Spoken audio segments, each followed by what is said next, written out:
My name is Gloria White. Today is December the 9th, 2022, and I'm here with Oscar Hernandez III, and we're at the Heritage Museum of Montgomery County. And this video is sponsored by the Heritage Museum of Montgomery County. Hi, Oscar, how are you? Hi, I'm doing well. Good, good.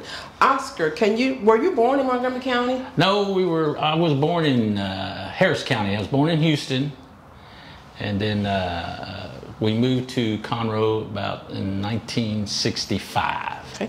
How old were you when do you remember how old you were when you I was were born about here? 4 or 5 when we moved to Conroe. Okay. So you and your mom and your dad, and you all moved from?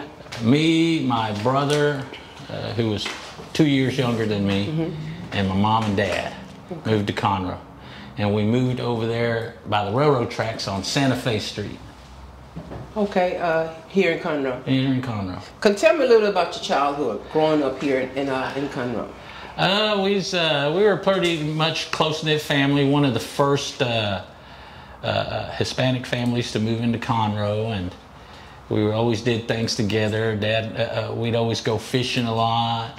We'd go camping. We'd go to the river a lot. Dad loved to fish at the river and go down to Gulf States Lake fishing when they put that in there. And we'd go to Candy Cane Park all the time. You know, even back when it was, it's a lot different now than it is now. But Dad used to take us. We'd fly kites over there. At night, Dad he was born in Laredo, and they have a lot of plazas down there, and we would walk in the plazas, and he got used to that. And when we came here, we used to walk the square at night, when everything was just closed, just to do something to walk down. And we used to go to the Dandy Dog, and there were so many different restaurants that have gone now. We'd go to the Go Texan Parade, and we would go to the back in the old days, they used to have a shootout. I don't know if you remember that. They used to have a shootout, during the Go Texan time. Wow. They'd have guns and all that, with blanks, and they'd have a shootout too. They had it at Lewis Park one time. They used to have downtown Conroe. Yeah. Wow, a shootout. Yeah, a shootout with cowboys and guns and everything. It'd be loud and everything. I don't know when they stopped that, but they used to do that. We used to go to the Go Texan Cafe downtown, We'd go eat, and then we'd go to the parade. We'd always park by the bus station. Dad knew the bus station man that owned the bus station, and we'd park right there and be there for the parade all the time. So, yeah, we pretty much true Conroeites, and this is my home. Okay. So your dad is, you're Oscar Hernandez III. Yes, my dad was Oscar Hernandez Jr., and he worked at the post office for about 30 years. Okay. Okay, tell us a little bit about your dad. My dad, he was born in Laredo, Texas, and he met my mom in Houston, Texas, and then they got married. And shortly after they got married, Dad worked in Houston, and he was working at some rubber company there, and he had worked there for some years, and he had trained a man to do the job that he was doing. And that man was later promoted ahead of him, even though he trained him, And so it didn't really bother Dad that much, but he told my mom, and my mom got mad and made him quit, And he had applied for the post office in Conroe, and finally that came up, and so he took the job in Conroe, and he brought the whole family from Conroe. So we went from a culture, a Hispanic culture, where all our family was there, and predominantly Hispanics in Houston, and then we came to Conroe, where we were nothing but the Caucasian race, So we were raised here, and we got separated from our family, but we always had big get-togethers in Houston with all our family down there, and those were great times and everything. But Dad always liked to have us as a family unit, and he liked it better when it was just like Thanksgiving instead of going to Houston and being with everybody. He just liked our family together, That was the one thing. We always ate together, sat together, That's the one thing we always did. He made sure, we all sat down. And that was the one thing I always remember about Dad. He'd make sure we were taken care of, fed, and when we were sick, he'd make sure, Mom and Dad would always, Matter of fact, you know, he helped me get into post office, you know, and how long did your dad work for the post office? about 30 years. 30 years. Okay, yeah. And so he worked. Tell us a little about the post office. I know they had a new one built in 1980, but he worked in the old post office, Yes. right? Yes, and do you remember where that was located at? It was downtown. There was about 2 of them. There was one over there where Heritage Park is. You know, it was there. The police station was there, and then it was the post office before it was the police station, and then before it was there, I think it was down there where the Conroe Bank Tower was. There was an old post office there. So that's where your dad worked at? Oh, yeah. So that was downtown. And Dad predominantly worked the window most of his career, worked the front counter, so he knew all the, a lot of the people from Conroe, you know, got to know him and familiar with him. And that's where I got a lot of my professional skills and how he handled the people and learned to talk to people and stuff like that. I learned that by watching Dad and doing, you know, when I finally worked up there, you know. I remember I was working up at the post office and I'm there cutting up at the work, you know, and my dad tells me, you need to take this serious, it's not funny, you know, and I was laughing then, and then I guess when I turned about 50 or 60, I then turned into him, you know, and then, you know, and then I'm all serious, you know, and then I'm like him, you know. So it was pretty neat, you know. Okay, so your childhood, y'all moved from Houston, came to Conroe, and so y'all came from, like you said, a predominantly Hispanic environment to a mostly Caucasian environment. So, but your dad still kept you all together. And tell us about, did your mom work? My mom worked, yes, ma'am. She was born in Mexico. They came here when she was in 3rd grade. She only had a 3rd grade education. She went to school. They came here and they were in Raymondville, and she started in Raymondville, and because she was picked on by the kids because she didn't know any English so much that she didn't go back to school. You know, you know, she couldn't handle the kids picking on her because she didn't know any English, and she's from Mexico, and you know, and so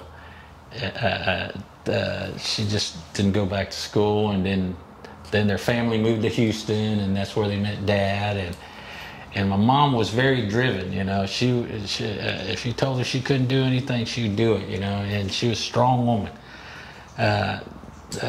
She even wrote songs and had them copyrighted, you know. Wow. Yeah, and we, you know, she did this all on her own in Houston, and she had various jobs.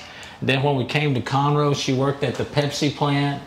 She used to walk everywhere. We walk everywhere till she finally learned how to drive. And she learned how to drive, you know. I remember we'd be in the car with her and she'd be learning to drive the stick, and we'd be like going back and forth in the car, and we'd all start laughing, the kids, you know, and she'd go, "Shut up, y'all, quit it," you know. It upset her, but she learned to drive, and then she worked at Pepsi for a while. Then she worked at Kimco, where they made those big giant trucks. Those big construction trucks like Caterpillars or big giant dump trucks. Yeah, it was over there, you know, on the loop on the other side of Pepsi, where Pepsi used to be, you know. Here in Conroe. In Conroe. Once you go over the railroad tracks on the loop over there by the DPS station. Okay. You know, there's an overpass. There used to be a big old plant that made these big construction vehicles like dump trucks and stuff. And they taught her to learn how to wire those trucks, you know. So she used to do that too, and worked at Kimco for a long time, you know. So, and then after that, you know, she worked at a marble plant, and she did they'd make marble sinks and vanities and stuff like that, and bathtubs. And then after that, she retired, you know. But she got me in there, and I was working at the marble plant there, and it was on 1st Street by the baseball parks. Okay. It was on the corner there. It was a little place that they'd make marble tops, vanities, and man-made, you know. We'd make the mix and all that and pour it, and we'd pop the tops off the thing and buff them up, and they'd go out. Were you in school or were you out of school? I was about 16 when I started working there, you know, and I was working there, and I guess when I was a junior in high school, I told my daddy, I said, "Dad, I don't want to go to college, you know." And he said, "Well," he says, "you like to work at the post office?" I said, "Yeah," you know. So he had me take every test that they put out, you know, rural carrier, city carrier, maintenance, anything they put out, he had me take it. And this was when I was a junior and senior, you know. I had been taking tests, you know, because I didn't want to go to college. Well, by the time I graduated in 1980, nobody was calling me. I had no jobs or prospects, so I was talking to recruiters to join the military. And my daddy was pushing the Marines hard because he was a Marine, you know, and I didn't really want to join the Marines, but I talked to a recruiter, you know, and a Marine recruiter, and I was kind of leaning a little bit towards the Marines because that's what Dad wanted. And it just so happens the post office called me up for an interview because they had just built the one on Dallas Street in 81, you know. So I got hired up, you know. Okay. So I got hired up. Y'all know she's your mom. What's your mom's name? My mom is Mary Helen Hernandez. Okay, Mary Helen Hernandez. Okay. That was her maiden name too, you know. So they both had Hernandez last name when they met, you know. Okay. And so and so we had my two sisters were born in the 70s too. Once we got to Conroe, and they were born at the old hospital on First Street. Okay. You know, which is now closed down. Oh, okay. Okay. And I remember one time I went to school in 3rd grade, you know, and I was at Runyon, and I told my mom my stomach hurt, you know, and she says, you're going to school, you know. She thought I was, you know, didn't want to go to school, so she sent me to school, and the teacher saw me at recess doubled over on the ground, you know, holding my stomach, you know, and they called Mom and Dad, and they came pick me up and took me to the doctor, and turned out I had an appendix going, you know. Yeah, so they ended up taking me to the doctor and had appendix surgery and all that. So this was you was in 3rd grade? 3rd grade, okay. Yes, ma'am. So you talk about once you got into the school, how was it? So what grade were you in when you came here? You started in 1st grade? I started in kindergarten. As a matter of fact, I have my kindergarten certificate, you know, still have my graduation certificate they gave me. I went to kindergarten, elementary, and I went to Sam Houston first, and then when we moved to Pauline, I went to Anderson Elementary. And then when you say Pauline, you need Pauline Street. Pauline Street, yes. Okay, here in Conroe. And then when we moved to Woodsway in Conroe, I went to school at Runyon Elementary, and that's before they had middle school. And then after that, I went to Washington Junior High. Okay. You know, and all my experiences, it always was pretty positive in Conroe, you know, and all that. And then when I went to high school was okay, and it was good, you know, and I did experience a little racial, you know, things, you know, there was some, you know, used to derogatory names towards me, you know, but it was, you know, it was just part of, you know, even the kids in the neighborhood, you know, you just, that's the way, you know, it was raised, you know, and it was just part of life back then, a lot of racism, but it wasn't enough to, I don't know, give any negative attitudes, you know. I just went about life, you know, and I remember going shopping too at a Western wear store here in Conroe, you know, when I was, you know, a teenager, you know, and I just remember the lady kind of following me all through the store, just kind of watching me, you know, and I didn't know, You're a teenager? Yeah, you know, I'm thinking she wants to help me, but she's just more or less watching me, you know, but I didn't understand back then like I do now that she was just concerned if I was going to steal something, you know, you know, but, you know, I did have a few exposed to some racism, but you know, and it was just part of life. But it like I said, it was nothing that held me back.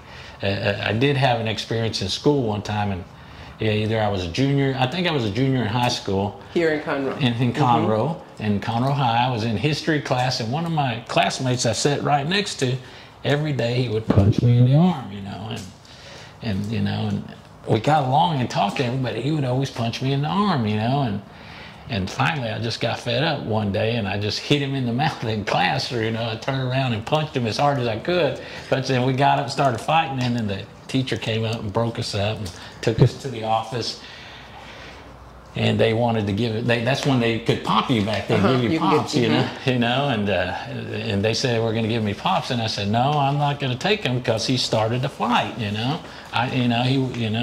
And they say, well, our policy is that the fighting is not allowed, you know, so you got to go to reassignment school. I said that's fine, I'll go, you know. So.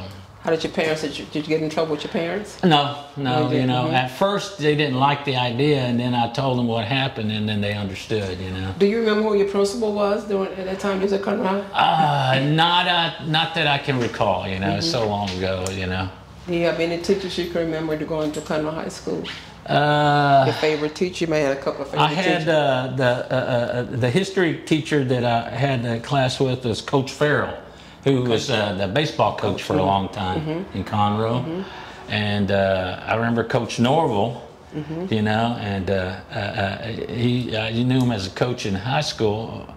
But then, too, I ended up, once I got out of school and all that, and I would always play softball, adult softball, and I met him and played softball with him. Okay. I played softball so long in Conroe, I used to play with Bob Brannon, Tommy Curley, the Buckaroos, you know. I played with some of those, you know, because I started up playing ball, you know, when I was in my 20s, you know, early 20s, and it was a big thing playing softball. And so because growing up in Conroe and being a Mexican kid, I never felt like I fit in anywhere, you know. So when I went to school, I was pretty much a loner. I just kept to myself. I had friends, you know, and we got along good, and I had friends in the neighborhood, but I never, they always tried to get me to try out for sports and stuff like that, but I never felt comfortable, you know, in trying out, you know, and so because I never felt like I fit in, you know. But you love baseball. And I love sports. I love sports, you know, and I never participated in any sports and all that. But I love football and baseball and boxing. My parents and us grew up watching boxing. That's when boxing was on TV, you know. And we used to watch the fights all the time. My mom would get into it. My dad would get into it. Just me, my dad, and my mom.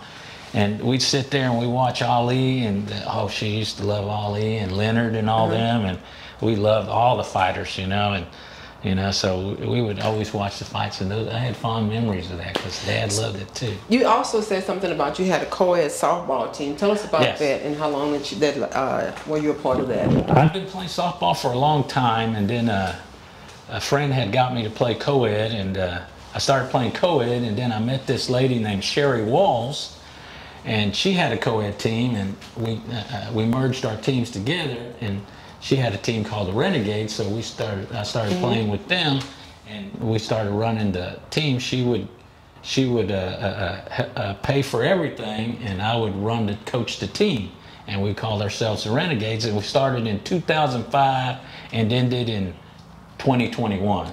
So we ran the team for about 16 years, you know. So it was like the longest running co-ed team in city of Conroe, you know, because there've been other teams and they ran a few years, but they didn't run as long as we did. You know, we ran for 16 years, and it's hard because you got to get adults to play, and you got to ask people, you know, and a lot of them not always committed, and then some of them want to, you know, just think of themselves, and so it's kind of hard to run a team. So, but you ran it for 16 years, so that was success right there for you to do that. So you played in parks throughout the city. Can you tell us a little bit, what was the first park y'all started playing We used to play out by the airport when they used to have city parks out there.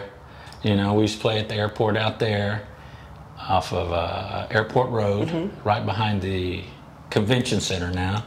Then they moved us to Lewis Park, and we played at Lewis Park for a long time. And then they finally moved us to Carl Barton. We played out there, and that's where they currently play at now, Carl Barton. Okay. So in school, you said you didn't belong to any organization because you were sort of like a loner, so you just went to school, and that's all you did. So how was it when you were in school, you didn't have a favorite teacher or a favorite? I had a teacher named Miss Heft. She was really nice. She was an English teacher. And one of the teachers and my Spanish teacher, I can't remember her name, she was real nice too. And those were two that could kind of get me out of my shell. Okay. You know, because I was real quiet, you know.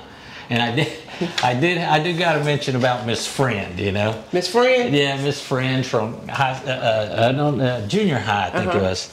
And I have always had these big teeth, you know, to the point that the kids in my neighborhood called me Ivory because I had these ivory tusks, you know. And you know, and that's why, and I always smiling. My whole life I have always smiled. Even when I worked at the post office, that was the one thing people would always tell me. Oscar, I love coming to the post office because no matter how bad it is or how long the line is, you're always smiling. You're always smiling. And I said, well, I was smiling because I got these teeth, the big teeth. You know, I was always, so I was always smiling my whole life. And I was in junior high, and I was Miss Friend, and she taught math. And I was always smiling, and she thought I was laughing at her, you know, to the point that she sent me to the principal's office, you know, to the principal's office. And she says, you're laughing. I said, no, I'm not laughing. It's just me, who I am. It's just I'm always smiling, you know. And so I got sent to the principal's office because I was. She thought I was laughing at her. Oh, that's pretty funny. Now tell us about your. I know you're married. Tell us about your wife and your kids. And if you got any grandkids, let us know. I got my wife's name Hope.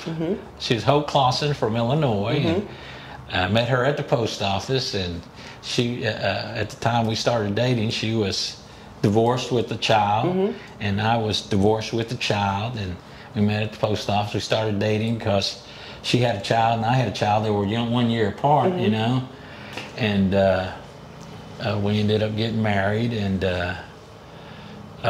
the boys have grown up together. They've met each other since they were about 5 and 6 years old, and now they're growing up.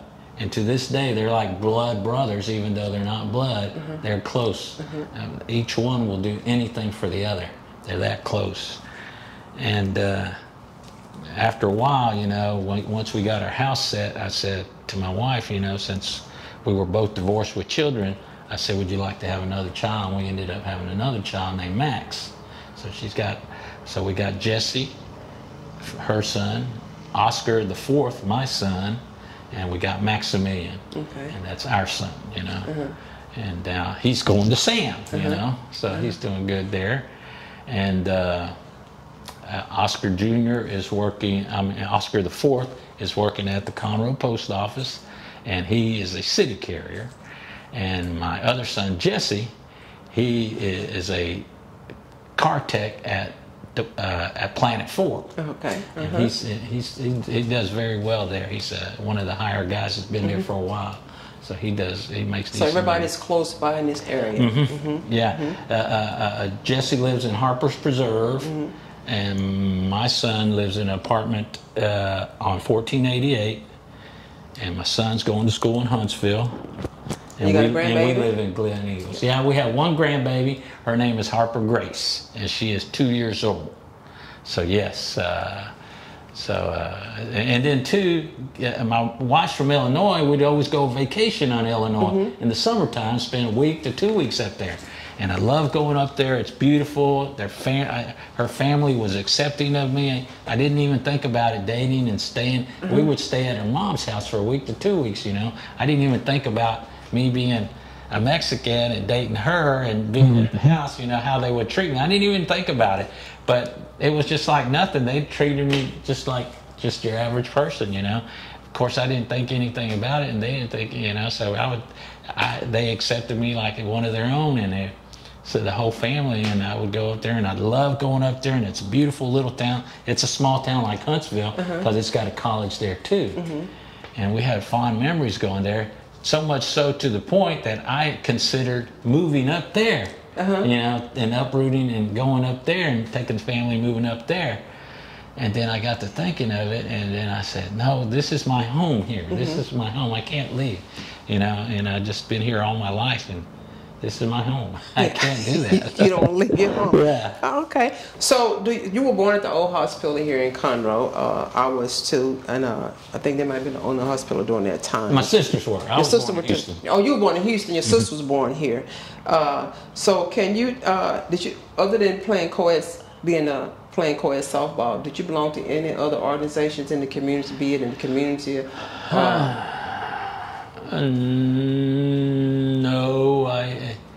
No, I just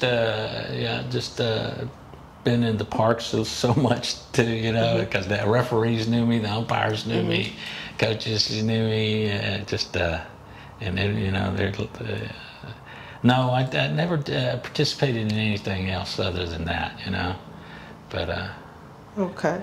What about your son? Did he play Max? Did he play softball? No, Max was merely he was my later son, so he was primarily computers and all that. You know, he's very smart, very sharp. You know, he's very good in math. He's studying engineering right now, so he's good. And now my other son, Oscar the fourth, he played Little League. You know, Little League, and I had he had never played baseball in his life, you know, and I took him at 12 years old and put him in Little League, and I didn't put him in Conroe area youth baseball. I put him in the Woodlands, you know, and it's very competitive. So the first time we got out there and the first team we jumped on, first time he ever played, you know, he got on this team, and all these kids, they done been playing 12 years, 6 years since they were little, you know, and my son never played. So, you know, he was batting last and in right field, you know, and that's where the weak person always is, in right field and batting last, you know. But when he was little, I always used to play with the kids and do everything. And I had seen a long time ago, because I'd always go to the parks and watch Little League over on First Street all the time. You know, I used to go up there when I was 18 years old playing with the little kids, the Sneak boys, the Jacks, you know. I used to play with all them kids. They were younger than me, and I was 18 years old, you know, and they were like teenage, you know, younger than me. But I like I said, I never played any sports, but I loved to play sports, and I always played in the neighborhood, you know.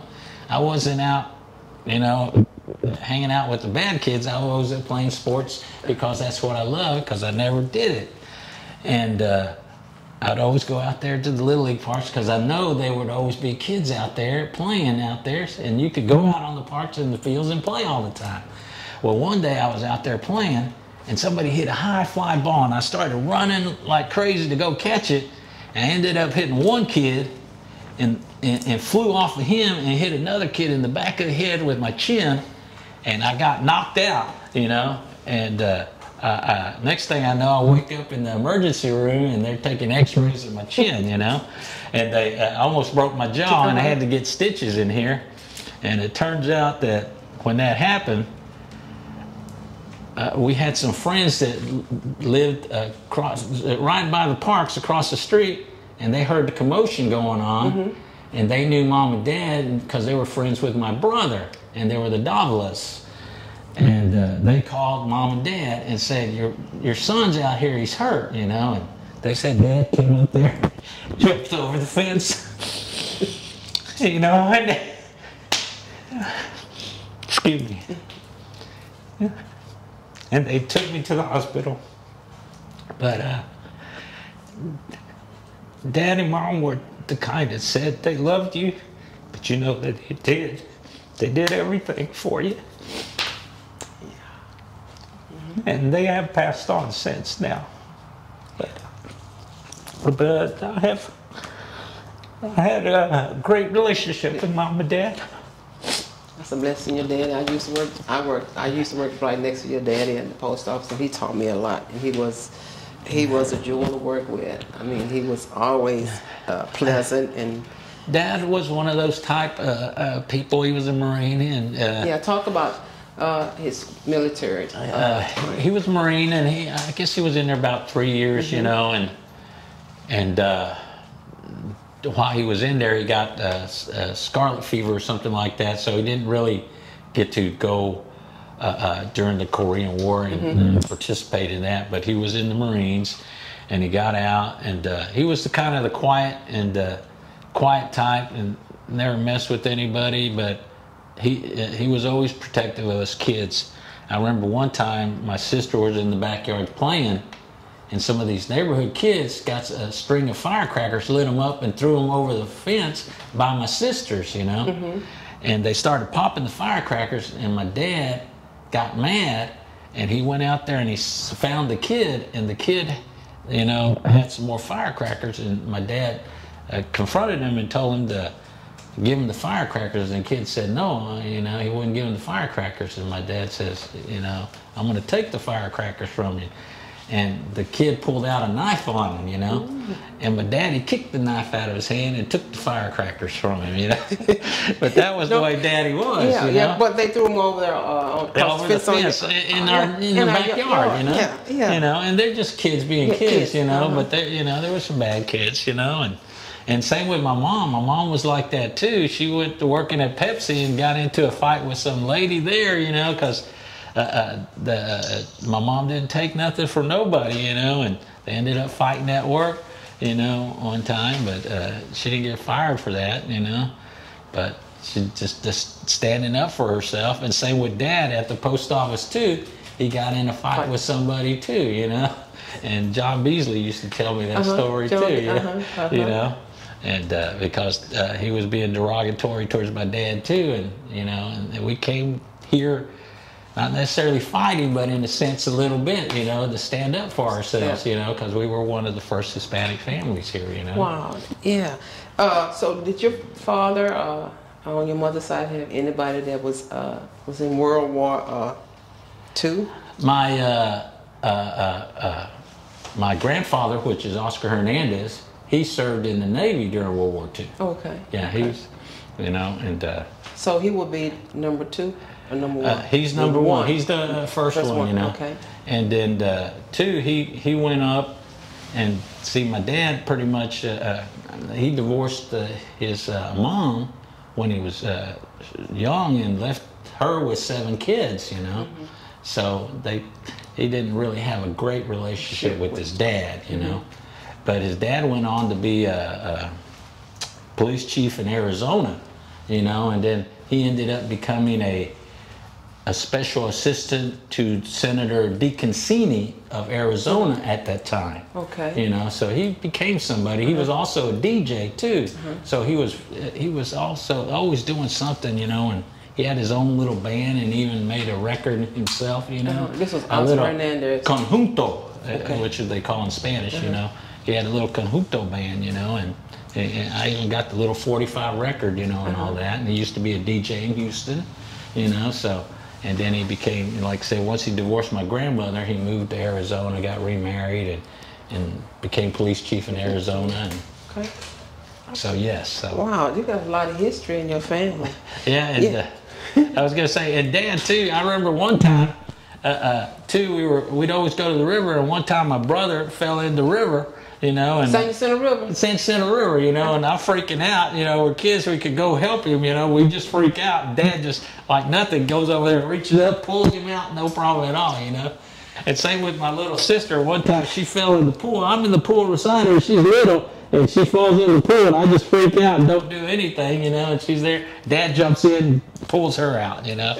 And then one time we're going downtown and we're turning on one of the streets. Down here in Conroe? In Conroe, you know, we're turning down one of the streets and the car door opened, and my brother, he slid out and he's holding on to the seatbelt, you know, because back then, you know. No seatbelt, you didn't have the big seatbelt there, and Dad, he's driving, and while he's driving, he reaches over there and pulls it up, you know. That's so funny. Oh, I know. Yeah, I can see something like that happening. Yeah, but Dad was always cool under pressure, you know. He didn't get all that excited. You know. Yeah. But, so that was Mike. Fell out when he was little. Yeah. Oh man. Oh. So did y'all when you was growing up, you really think about the politics in Conroe? That you in particular? No, I really didn't participate or really. But I did learn from Dad to always go vote, you know, and that was the one thing, you know, he did, and that's the one thing I always do is go vote, you know. Okay, so he made sure you always go vote. Okay, okay. Was growing up, do you remember any type of disasters that took place here in the county? I remember the big fire they had, the Moore Brothers lumber company that used to be over there off of Fraser and Gladstone right there in the corner. We went over there to watch it when it caught on fire, but that was but they used to have a lumber company there off Fraser, right there where the Angelic Resale is, right there.